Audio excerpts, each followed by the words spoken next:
કથા સુણી સુણી ફૂટ્યા તોય ના આવ્યું બ્રહ્મનું આજે આંખમાં અંજન કરવાના હતા એની જગ્યાએ ઘાર ઉપર છુપડ્યા. તીર્થોમાં જઈ દર્શનો કરી જે ઠાકોરજીના સ્વરૂપને હૃદયમાં પધરાવવાના હતા, તીર્થોના આચરણ કરતા કરતા આચરણો જીવનમાં લાવવાના હતા, એની જગ્યાએ દેખાડા કર્યા સિવાય કાંઈ જ કર્યું નહીં.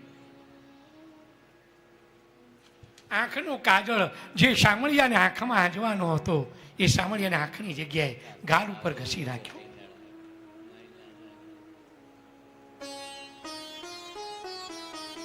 અમે ફલાણા તીર્થમાં જઈ આવ્યા, અમે તો પ્લેનમાં ગયા હતા, અમે તો ફલાણામાં ગયા હતા. આ બધી ગાલની લાલીઓ બતાવી બધાને. મારા ને તમારા વૈભવના ચમકારા બધાને બતાવ્યા. અમે તો ફલાણે ગયા હતા ને પ્લેનમાં ગયા, પછી ત્યાંથી આમ ગયા, અમે ત્યાંથી આમ કર્યું. આ બધું જ ગયા, પણ લઈને શું આવ્યા?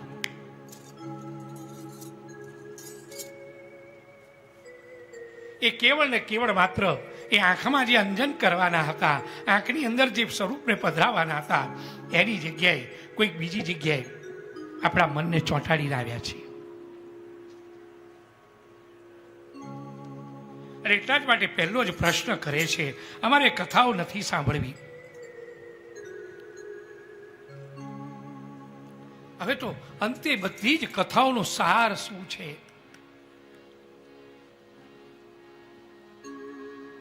બીજો પ્રશ્ન કરે છે.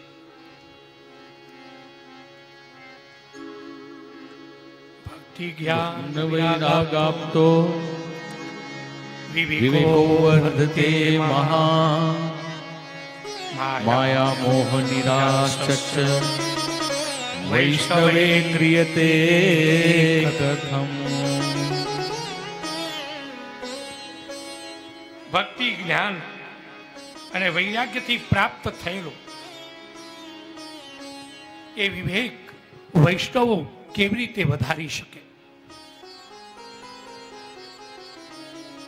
વિચાર.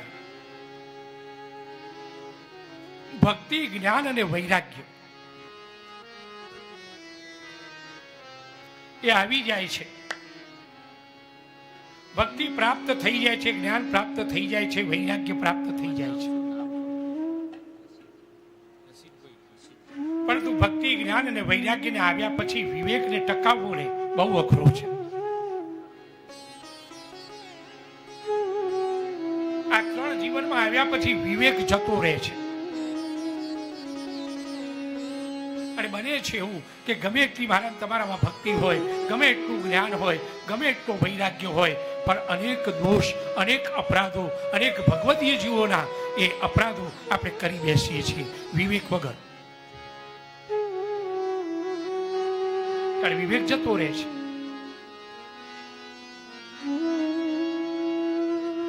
કોઈક એવી વ્યવસ્થાઓ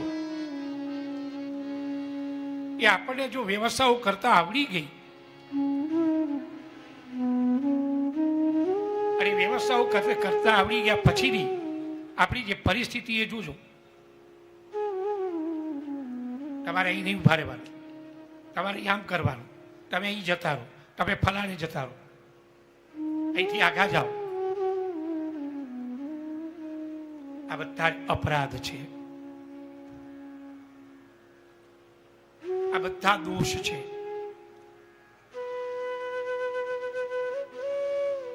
વારે વારે કહું છું તો એ મંડળોમાં ભજનોમાં એમાં જોયા છે, એકાદું ભજન આવડી જાય ને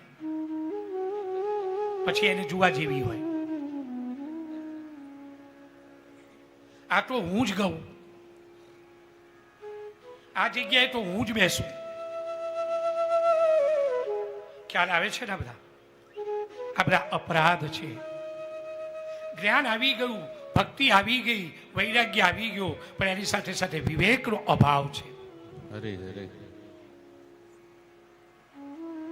જ્ઞાન, ભક્તિ અને વૈરાગ્ય આવ્યા પછી વિવેક વધવો જોઈએ. તમે ત્યાં બેઠા છો, બરાબર છે, હું અહીં બેસી જઈશ.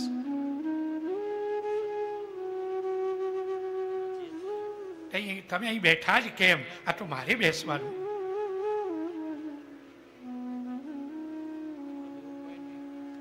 ફલાણી વ્યવસ્થા તો હું જ કરી શકું. આ બધા જ ભગવદીય જનોના અપરાધ. એ મારું તમારું જ્ઞાન, એ મારું તમારું વૈરાગ્ય, મારી તમારી ભક્તિ એ નિર્મૂલન કરશે. એટલા જ માટે તો પહેલો જ પ્રશ્ન પૂછાયો છે કે એ આવ્યા પછી એનો વિવેક કેવી રીતે ટકાવી રાખવો, એની આખી પદ્ધતિ બતાવી છે. શ્રીમદ ભાગવતી બીજું કાંઈ જ નથી.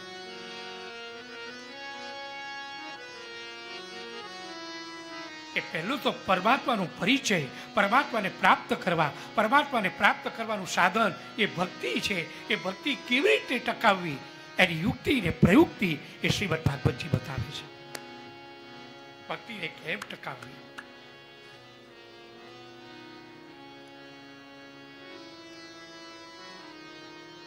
પછી બતાવે છે માયા મોહ નિરાશસ્ચ વૈષ્ણવે ક્રિયતે કથમ. માયામાંથી થતા મોહને વૈષ્ણવો કેવી રીતે દૂર કરે. વૈષ્ણવના મોહ દૂર કરવાની વાત છે. અને વૈષ્ણવ મોહથી દૂર હોય એ જ પ્રભુની પ્રાપ્તિ કરી શકે, એ જ ઠાકોરજીનો આશ્રય કરી શકે.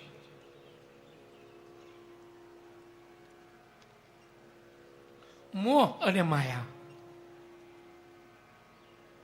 આપણે કાલે જ જોયું.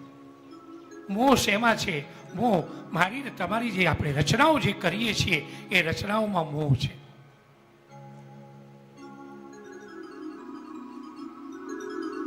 મારો બંગલો, મારી ગાડી, મારી દુકાન,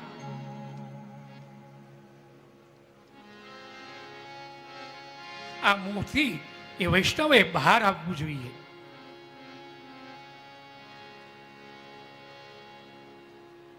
સંસારની વ્યક્તિઓ પ્રત્યેની માયા, આ માયાથી બહાર આવવું જોઈએ.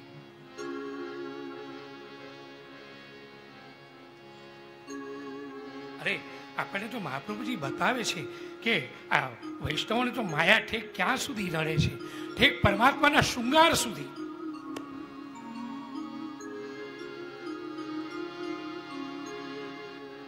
ઠાકોરજીનો જે શૃંગાર છે ને એ ઠાકોરજીનો શૃંગાર પણ એ માયા છે, ત્યાં સુધી આપણને રોકી દે છે. એ ઠાકોરજી સુધી પહોંચવા નથી દેતો પ્રભુનો શૃંગાર આપણને.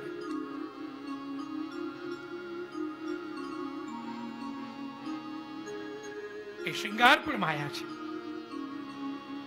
અરે પરમાત્મા એટલું બધું અદ્ભુત શૃંગાર કરે છે. પોતાના આશ્રય જીવની પરીક્ષા લેવા માટે. પણ એનાથી પણ પર જે આગળ જાય એને ઠાકોરજીનો આશ્રય પ્રાપ્ત થાય.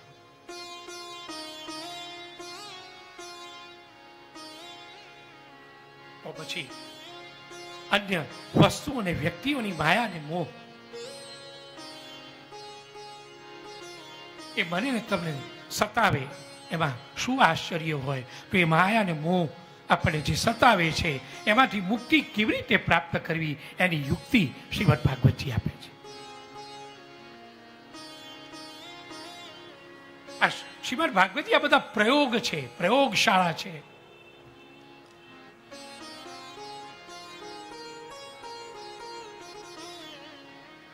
આ મેં તમે કેવળ માત્ર મોટા ભાગનું શ્રીમદ ભાગવતજી એટલે એક મનોરંજન જ સમજ્યા છીએ.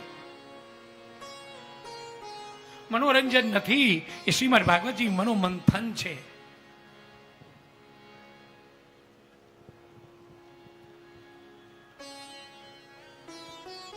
પ્રશ્ન બતાવે છે કેવી રીતે એ માયાને એમાંથી કેવી રીતે મુક્ત થાય.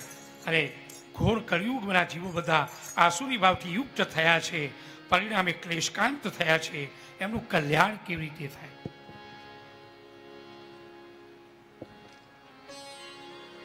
કળિયુગના જીવો બધા જ આસુરી ભાવથી યુક્ત બન્યા છે. તળપદી ભાષામાં કહીએ તો બધા જ અસુરો જેવા થયા છે.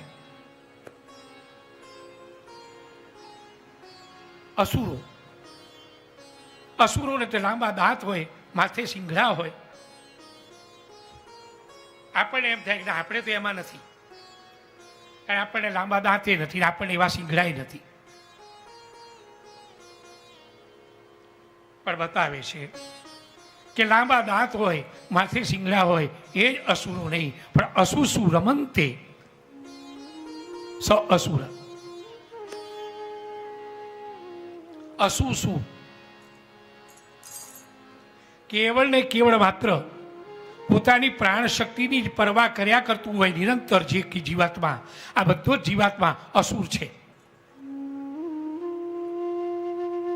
જ્યારે જુએ ત્યારે પોતાની પ્રાણ શક્તિ સિવાયની કોઈ વાતો જ નહીં. કેવળ ને કેવળ માત્ર ખાવું પીવું ને મોજ કરવી, આ સિવાય જીવનમાં કાંઈ જ ન હોય તો સમજજો, ભલે સિંગડા ન હોય પણ આ અસુર છે.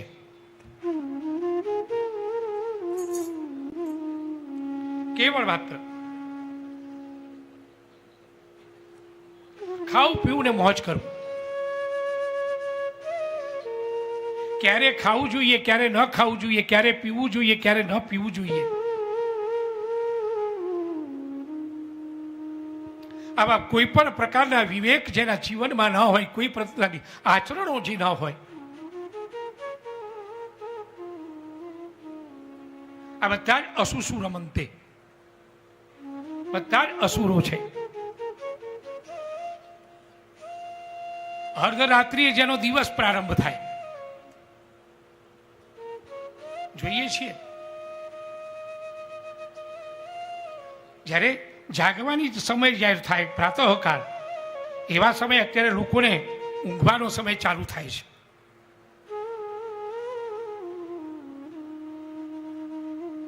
છેલ્લી ઘડીએ 3 વાગ્યા પછી ઉઠવાની વાત થાય તો 3 વાગ્યા પછી તો રાત્રિ જ ચાલુ થાય છે. અસુસુ રમંતે, આ બધા અસુરો છે. અર્ધરાત્રિએ ખાવું પીવું, 12 વાગ્યા પછી પશુઓ પણ ચરતા ન હોય, અને 12 વાગ્યા પછી તો પ્રારંભ જ કરવાનો. આ અસુસુ રમંતે. ક્યારે નાહવું જોઈએ, ક્યારે ન નાહવું જોઈએ,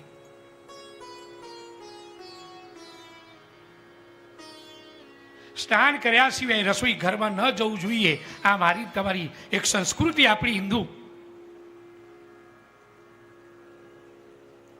હું તો છે બધી રસોઈ થઈ જાય પછી સ્નાન કરી લઉં છું. લે બહુ ડાઈ.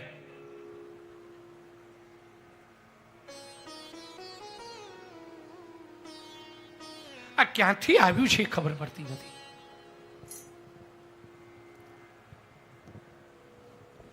આ કેવળ ને કેવળ આપણી જે આજે શુદ્ધ સંસ્કૃતિ, ભારતીય સંસ્કૃતિ જે હતી, આપણી વૈદિક પરંપરાઓ જે છે, એ વૈદિક પરંપરાઓને એક તોડી પાડવાના એક પ્રયાસો, એક એના મિશનો અન્ય સંસ્કૃતિઓ દ્વારા થઈ રહ્યા છે, અને આપણે એનું અનુકરણ કરી અને આપણી સંસ્કૃતિનો આપણી જાતે આ વિનાશ કરી રહ્યા છીએ.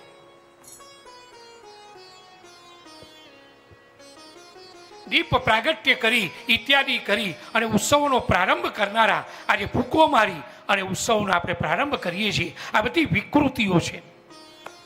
આ અસુસુ રમંતે.